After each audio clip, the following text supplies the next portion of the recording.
एक महिला जिसके हाथ का पानी पीने में भी लोग थर-थर कांपते थे।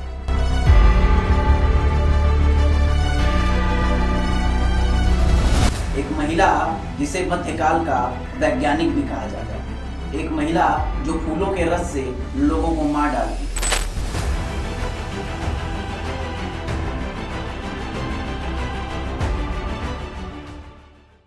हाल ही में श्रद्धा मर्डर केस में आरोपी आफताब ने जिस तरह की बर्बरता दिखाई, उसे लेकर कई तरह की बातें हो रही हैं। इस तरह की वारदात करने वाला किलर साइकोपैथ्स कहलाते हैं। आफताब से पहले भी दुनिया भर में कई ऐसे साइकोपैथ्स रहे हैं जिनकी करतूत ने पूरी दुनिया को हिला कर रख दिया। एक ऐसी ही साइकोपैथ किलर थी लोकास्टा। खतरनाक जुर्म से जुड़ी आज की इस स्टोरी में हम बात करेंगे उस साइकोपैथ किलर की जिसने 4000 से ज्यादा लोगों को अपनी सनक की बलि चढ़ाया।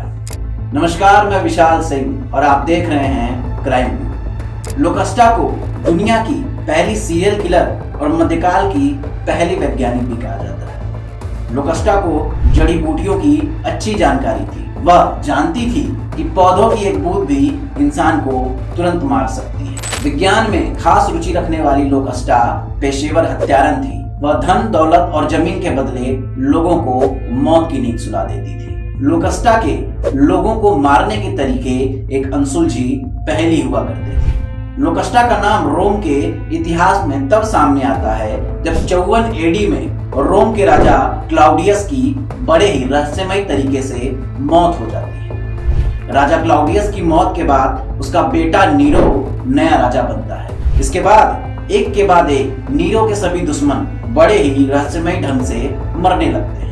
कुछ समय बाद सच सामने आता है कि नीरो ने ही अपने पिता राजा क्लाउडियस के साथ साथ अपने सारे दुश्मन को लोकास्टा के हाथों ठिकाने लगवाया है। इसके बाद रोम में अचानक से रहस्यमय तरीके से मरने वालों की संख्या में तेजी से इजाफा होता है और जांच होती है तो पता चलता है इन सब के पीछे लोकास्टा का हाथ है। खुलासे में पता चलता है लोकास्टा एक ऐसी स्कूल चला रही है जहां वह लोगों को मारने की ट्रेनिंग देती है और अपने जहर और जड़ी बूटी टेस्ट करने के लिए वह लगातार लोगों को मार रही है। राजा नीरो के मरने तक लोकास्टा 4000 से ज्यादा लोगों को मार चुकी होती है। राजा नीरो के मरने के बाद लोकास्टा को उसकी क्रूरता के लिए ऐसी सजा सुनाई जाती है जिसे आज भी इतिहास की सबसे बेरहम सजा माना जाता है। लोकास्टा को उसके किए की सजा दिलाने के लिए बीच बाजार में जिराफ से उसका दुष्कर्म कराया जाता है।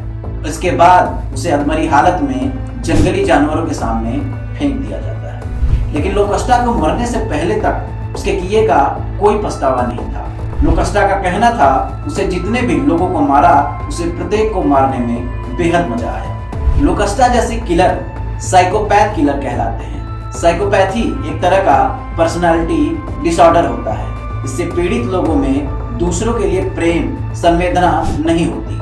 ऐसे लोग जब गलत करते हैं तो उन्हें अपने गलतियों पर किसी तरह का पछतावा भी नहीं होता।